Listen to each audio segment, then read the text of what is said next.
one of you on each side of him. Anybody that spends any time in City Hall realizes that we have serious problems here that need to be addressed. And those who do work with city government know that one of the big problems you have is knowing where to go when you want to do something with city government. We've got offices scattered all over the place. One of the things we hope to do today is to begin construction on a City Hall Annex and renovations of this distinguished building so that we will have the overwhelming majority of all city functions consolidated in this one location. We've been very pleased with the process that the architects and engineers have led us through.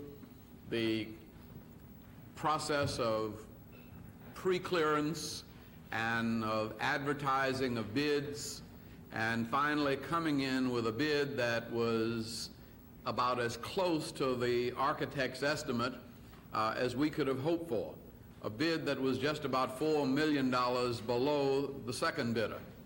And so we're very pleased to have this opportunity to thank Holder and Russell for their very, very sharp pencils and cutting this as close as they possibly could to meet the needs of the city. And they are a contracting team that's done work with the city before.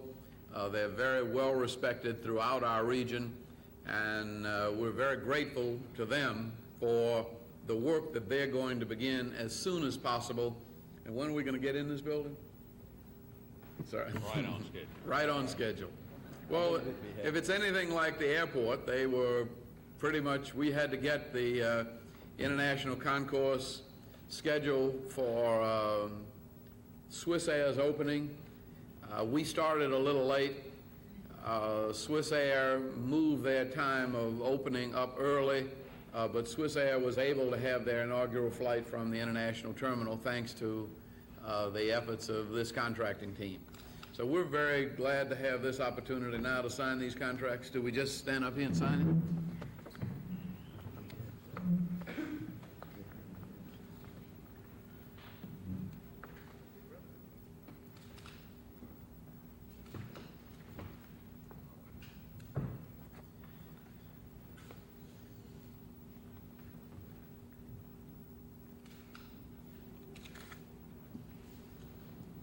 You want me to read this to you before I say it?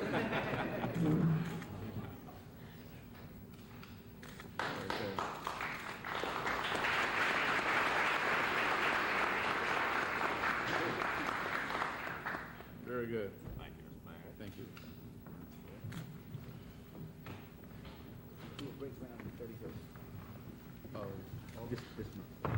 We will be breaking ground on the 31st of August and look forward to seeing you all there. That's the good news. Anybody want any bad news? Or any other kind of news? You ready for questions? Ready for questions. Why, Mr. Mayor, are you getting yourself involved in such a sticky political situation in Guatemala? It seems to me that to a lot of people, something you ought to just stay out of. I think you've got to consider that the United States of America and the city of Atlanta have come to symbolize democracy and human rights to all the world. And people believe what we say, and we have a new government in Guatemala that's been in just a little over a year. They have replaced a military government that essentially was responsible for more than 100,000 killings. And they have come to us to say, we want to have a police force that protects civil rights and that works along with the people to develop the human rights of the nation. I did my best to recommend other departments that have many more Spanish-speaking officers. And the response from the Minister of Justice and Interior was, but none of those police departments stand for human rights like Atlanta does. And all of those police departments have many other violations and problems of their own. I also felt that it was pretty hard for me to say no, particularly since in that region where Guatemala is surrounded by the problems of Nicaragua, of Panama, and Salvador, that if there is a chance for democracy to succeed in Central America, it's going to be through the civilian governments in Guatemala and Costa Rica, and that they deserve help. Presently, the Reagan administration is giving most of its help to the Contras and to Honduras and to El Salvador, who are getting 4 or 5 times as much aid as Guatemala and Costa Rica. And what they wanted was really a chance to survive as a democracy. Now, you ask what business is that of me as a mayor, and that's another question. But people in Panama who were friends of mine won an election. Nicholas Barletta was an official that I knew as a minister of development there under Torrijos. He served with the World Bank as president of the Inter-American Development Bank, had a PhD in economics from University of Chicago. He was the kind of person that even a conservative Republican administration ought to want to be in charge of the government in in Panama. The military moved in and pushed him out, and we didn't say a word. There was absolutely no help. And one of the reasons why we're having the troubles in Panama now is that we didn't do anything to help Panamanians' attempt at maintaining democracy. Now, when I say I'm going to help, that means I'm going to help as a private citizen concerned about democracy. It means that I'm going to try to see what we can do to mobilize U.S. federal government resources. It means that I'm going to try to see what we can do to mobilize private resources. It means that if there is a possibility of the city of Atlanta serving in any kind of consultant capacity, I think it'll be good for us to do that. It'll be good for us to do that because I think we can see what happens in that situation. We can almost see what would have happened if we had not taken the course that we've taken. I make no bones about our police department being perfect, about our having solved all of our problems. We've got a long way to go, but the truth of it is, people around the world think we're one of the best. If I could just follow up on that, you talked about the civilian government and their earnest desire to promote human rights, but it's an unstable situation, and I guess the question becomes, if in fact that government is not able to maintain this commitment, your involvement, you're going to be putting yourself in a terrible position to be an accomplice.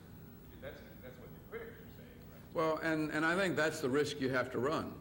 I think anybody that knows anything about me knows that I'm not going to be having anything to do with any operation that is using skills and techniques and talents to repress people's human rights. We had an example there while I was there. There was a big demonstration going on. There are demonstrations going on regularly. The tendency of the police is to cordon the demonstrations off with guns, push people back, and create confrontations almost accidentally, taking people over to talk with the people who were demonstrating and giving them an opportunity to say to the press exactly what they're demonstrating about, entering into a dialogue with them, giving them the right to freedom of speech, something which the government has done, is one of the things we would hopefully find a way to help them to do. When you look at the way people treat folk who are requesting their rights, there's a wide variety of differences. But I think we all have an interest in a possible nonviolent solution to the problems of the development of democracy and human rights in our hemisphere, particularly when I think it could possibly help us. When I say it could possibly help us, I've been engaged for some time now in trying to develop this as an international city. You can't be an international city if you're just going out getting investment from other places. One of the reasons people invest in this city is because we do stand for human rights. And one of the reasons that we are profiting as a region economically, as people feel like this is a good place to do business. Now, one of these days, if the United States is going to deal with its trade deficit, it's going to have trade relations with countries in Central America. Those are our natural trading partners. And if those areas are going to develop, if they're going to feed their hungry people, if they're going to industrialize their societies, involve them in a modern economy, it's going to be from Atlanta. It amazes me to go to places like Guatemala and have people tell me that they are Braves fans. And cable network news probably is doing more to focus attention on Atlanta than anything I'm doing. But we do have that kind of connection. And if we have the personal relationships that go along with it, in future years, we're going to find that the economic benefits of an interchange with that region will be quite helpful to us in this region. Mayor, with the crime stats for the first 6 months of this year and ongoing increases in convention, year from now, all planning for that, shortages in the police department, when and how would Atlanta serve in the training or consulting capacity? I really don't know, and I didn't discuss those kinds of details. I simply said for people who are crying out for help, we'll try to find a way to help. There are a number of possibilities that would not even involve personnel from our police department necessarily. But the people that we use as consultants, the people whom we have worked with, might be able in some way to work with an operation there. I did suggest that there is a possibility that in our police academy that there might be room for some people to join in some aspects of our training. But I have not talked specifically with the chief or Captain Davis about that as yet. All I know from my own experience is that we start out with many more officers than we end up with. Mayor, aside from your own reputation, are you setting the city up for possible embarrassment if this program fails and widespread persecution continues after the program? Well, for once, I think the newspapers in the editorials dealt with that very well. Of course we wouldn't. We wouldn't, because essentially we would be trying to do our part. I think we're setting the city up for being a phony international city if we don't try to do something to essentially develop relationships when those kinds of requests come. I mean, a little community like Decatur does a lot more internationally to give to other areas than we do in Atlanta. And being an international city isn't just taking money from all over the world and bringing it to Atlanta. Being an international city is being involved with the problems of the world and trying to give something back to the world. Essentially, the city of Atlanta is profiting now because of the contributions that were made through the Carter administration.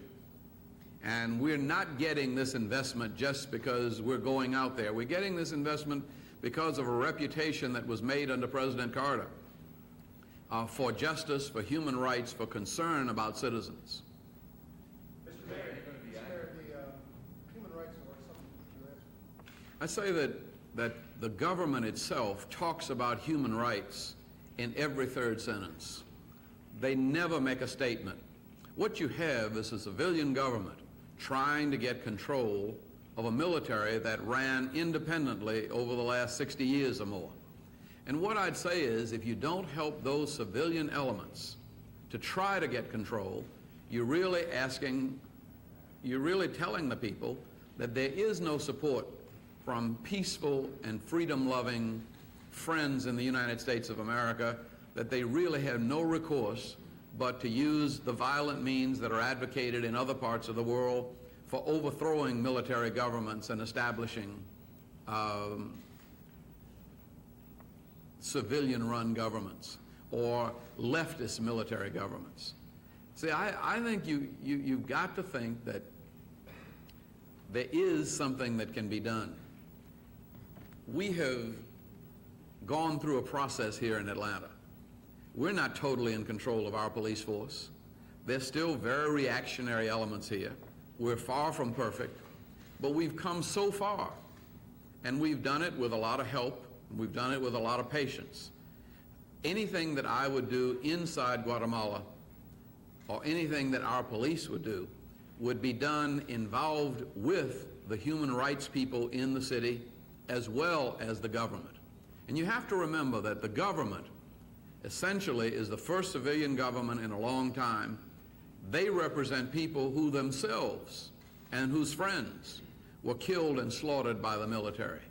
And there is a commitment on the part of this government to do something about human rights. In fact, they know that if they don't do something to balance out the power of the army and protect the human rights of the citizens, the first people who are going to be killed in that country are going to be the people who are now the government. So their own lives are at stake.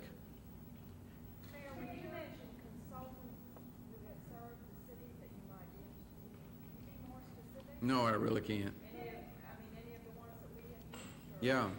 ABC? No, not at all. I was really talking about people that we have worked with in our most recent consultation on Atlanta Police 2000. There were some people there that I talked with. Yeah.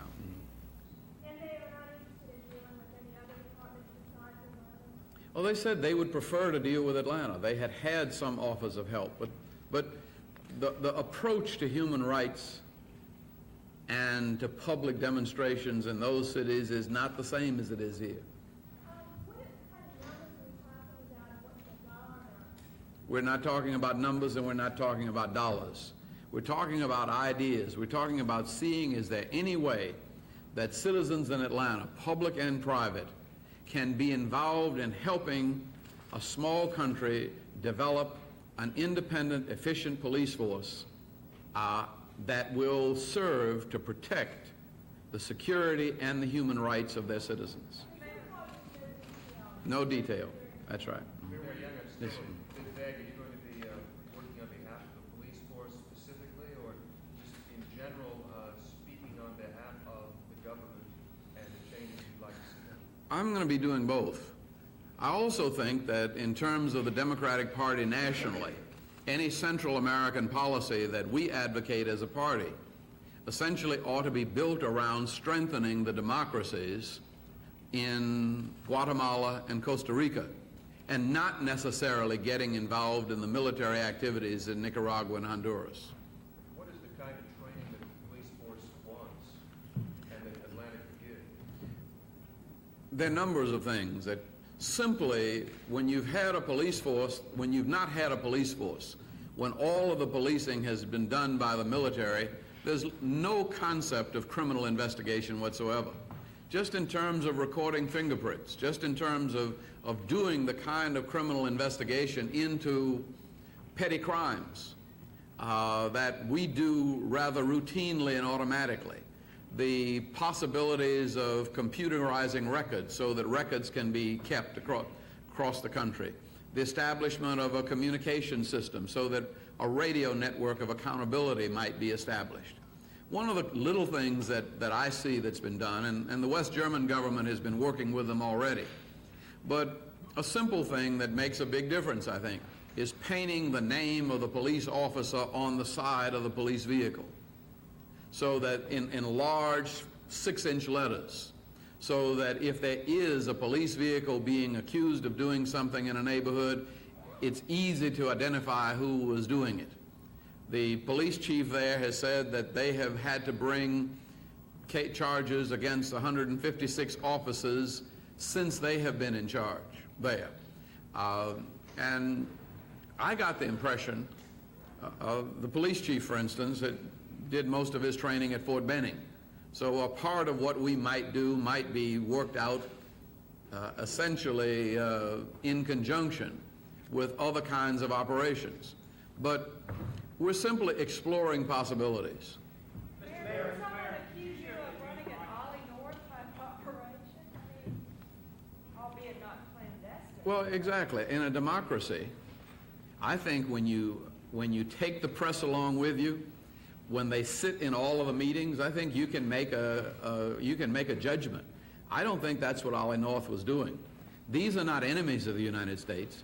These are people who were freely elected in an election encouraged by the United States government. The only thing is, the Reagan administration is not supporting them, and essentially is harassing them because they have refused to be puppets. They're trying to be independent, an independent democracy that looks out for the interest of their country in that region. Mr. Mayor, were you possible that the folks in Guatemala could be using you with your record as a champion for human rights to help improve their image around the world? Oh, that's exactly what they're doing. But if they want to involve themselves in developing a reputation for human rights, and if they are willing to work with us to try to do that, that's exactly what we want governments to do. Mr. Mayor, I have in my hand a copy of your own police review board's, not police review board, your civilian review board's report on Kirkland, the murder Yeah. of Eddie Kirkland. Sure. This report details one of the most brutal violations of all human rights by your own police department, and there are 9 police officers involved. Nothing has been done to date. You have totally ignored this, as you admitted in the past. And my question is, how can you pretend to be in favor of human rights and supportive of human rights when this kind of brutality, which even the terms SS and Gestapo don't are favored for, how can you sit here and tell us you represent human rights when you won't even take up the question of hearings and discipline for these 9 officers? I think it's exactly why I can do that, because I know very seriously the difficulties of maintaining total discipline in a police force of over 1,000 people. That means letting 9 officers get away with the brutalization of a prisoner who was in handcuffs, feet, and hands. Yeah, no, 9 officers did not get away with that, and Eddie Kirkland died of a drug ingested by his own doing. In view of the report of the violations here physically, brutality, that question is open, and you have never addressed No, it. it's not Never true. allowed your own We had a civilian review panel on that. who say what I Yeah, say. exactly. We had a police investigation of that. We've had a total public discussion of that. Now, that's exactly what people want. They want to be able to have an open dialogue and discussion around any incidents involving police. If they can get to that point. Now, I didn't say we were the best. See? They said we were the best. I was just wondering if you could use these 9 police officers to train Guatemalan police to better manage The- brutality. No, they would, if they saw the end result, and what you're talking about really is ridiculous. You're talking about a group of people, my review committee, yes, and it is a civilian review, but you're talking about a group of people who were trying to restrain a man who was 220 pounds, 6'1". He was not handcuffed. He was not handcuffed when it started. They had to get handcuffs on him. And he did not let himself be handcuffed and put in leg irons willingly. And he kicked the doors out of the cars. And, but again, you've got to find a way to help police forces deal with problems like this. There are sick people in the world that have to be restrained. And they have to be restrained in as effective and nonviolent a method as possible. Has the State Department given any indication whether it supports or opposes your actions down in Guatemala? I've not consulted with the State Department. Have you consulted with any U.S. government agency? I have not consulted with any U.S. government Do you agency. intend to, as part of your effort to seek these kind of assistance? I will, yes. Any idea where you're going first? No, I think first would be to try to see with members of the Congress essentially what's proposed. They have been working with members of the House and Senate. And essentially their help has come, largely in the efforts of members of the United States Congress who've been involved there in their government. Mayor, then you put yourself in the position, and I thought this is what you said earlier, of actually lobbying the federal government on behalf of Guatemala? I don't think it's a matter of lobbying. I think it's a matter of simply calling to their attention a situation that I think they have neglected a bit because they've been so concerned about the Contras that they haven't been paying much attention to the legitimate democracies that are struggling to survive. Mr. Mayor, we talked this over with other members. I'm saying. In Guatemala, did you give them any assurances as to how the police might be trained, or suggest Miranda warnings, or No, I did not. And actually, the human rights activists that I met with did not ask us not to come. They essentially wanted us to be involved, wanted us to know what was going on, and wanted us to know how serious the problems were. And they didn't want us to come in blind. There are some differences there.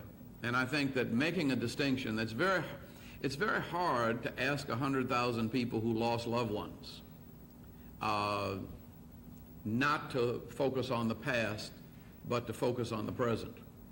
And I wouldn't ask them to do that. But in terms of protecting their rights in the present, to ask for investigations about the past, that's the sort of thing that I think a government has to be encouraged to respect, and that this government does respect. But at the same time, there's an ongoing task of building for the future. Are there other areas of assistance that you will see through Guatemala besides police training issues? Yeah, I think so. Have you discussed this No. with other city officials, that this isn't a decision unilaterally? It's a decision I made unilaterally in the presence of the press and the world. We haven't asked the city for any money, and we haven't asked anybody for any time. And if we get to the point where we do that, we will certainly begin to discuss. But I was responding to a request for help, to come down and see if there's any way you can help a struggling democracy to succeed in developing a concept of human rights. And I decided that that was worth looking into. The point is you'd like to help, but you're not exactly sure what you can do. Exactly. But, you know, there's always something you can do if you decide to help. Mayor, if young ideas getting involved, if study groups getting involved, is this going to be an ongoing lobbying effort, a paid lobbying effort? It is not a paid lobbying effort to anybody from anybody. Mr. Mayor, the Democratic mayor of the city who opposed the 1988 Democratic Convention, is putting the Democrats in a tough spot No. by committing to Guatemalan policy that they'll have to live with next summer if you continue this relationship. Is that a fair statement? It's not. Why? But I would hope to be able to do that. See, I would hope to get the Democratic Party committed to working with democracies like Guatemala, like Philippines, like Argentina. You know, And you're attempting to set Democratic Party policy by putting it this way? I think so.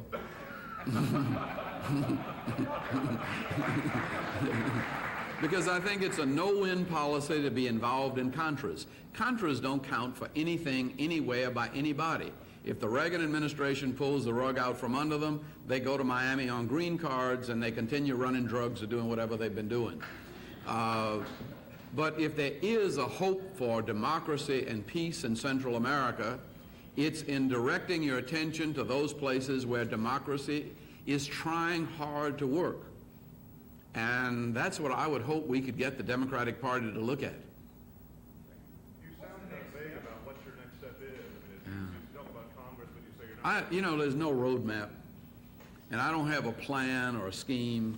But you'll ask for congressional help and then maybe go to the State Department or government. I'll probably talk to the State Department, to the desk offices, and see what's being done, and to the Agency for International Development.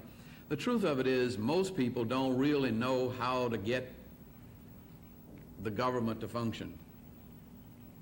And chances are there are training programs around that are already funded that nobody's taking advantage of. And if we can find some of these and plug into them, you know, or plug them into them. And if we can do it through Atlanta and have some of the money channeled through Atlanta, see, I think One of the things that happens in this city is people don't appreciate how lucky we are. And they don't appreciate how much progress we've made. And they don't understand what it would be like if we weren't fighting for human rights like we are here. How easily a situation can deteriorate. I think our police officers could learn a lot from just beginning to be familiar with the kinds of difficulties that occur in countries where police are encouraged to run wild and where they're not civilian restraints, and where the exercise of human rights is not a commitment of every law officer.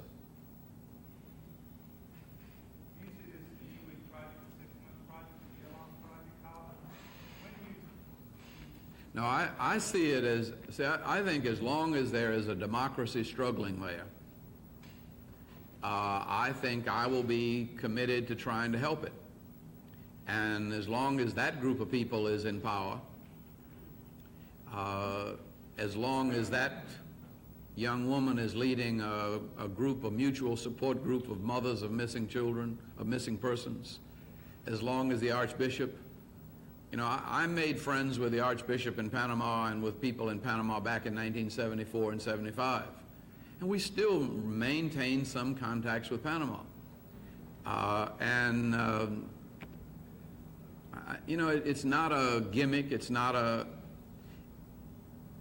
attempt to be informed and have relationships with people that are not dependent on the stories that are written by the press or the reports that come from various intelligence agencies. But essentially it's a part of a network of people who believe in trying to help people eat a little better, have a little better housing, a little more justice wherever they live. I think you always ought to be committed to trying to do that, whatever your job is.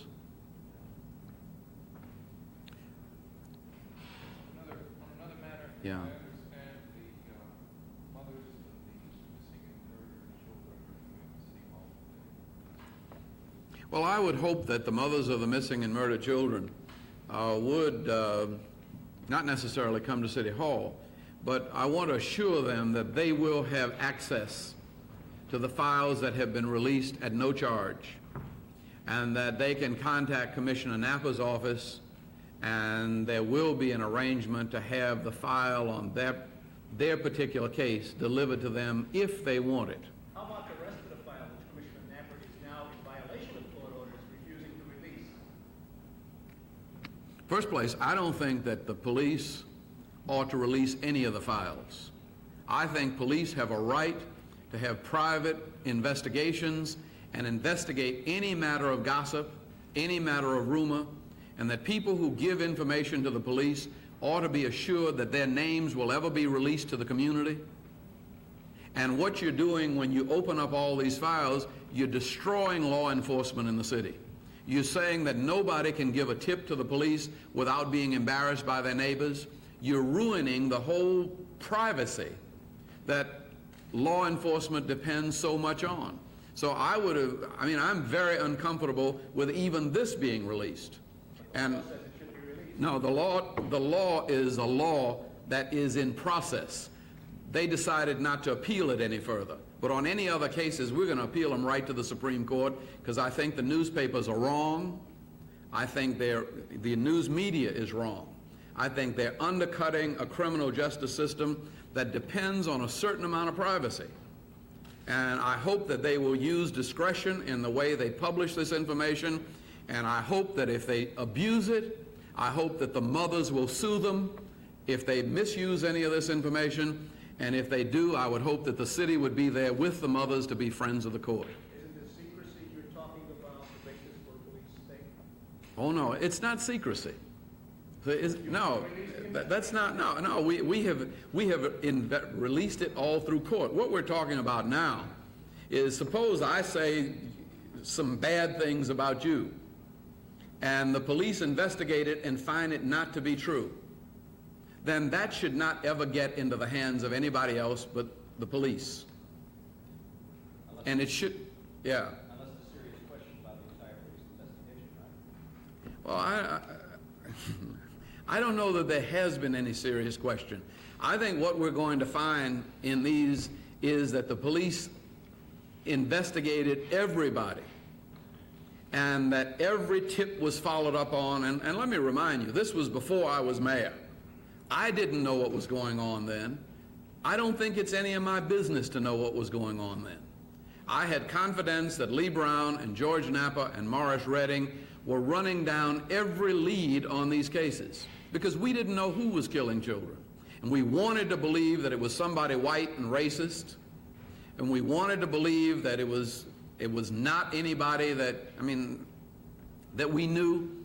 We couldn't imagine that anybody that we knew that grew up in this community could be guilty of such acts. And yet, 12 people who were selected by the citizens of this, by the lawyers of the defendant, reached a determination. They didn't take all day. It was not a hung jury. It was about 2.5 hours that they were out. I did not sit through all the investigation. I wasn't interested in it particularly. I didn't listen to the trial. The only thing we can do in a free society is put our trust in a jury and in a system of appeals. That system of appeals is continuing to operate. That jury has spoken. That's good enough for me. Juries never make mistakes. Oh, sure they do. But there is an appeal process.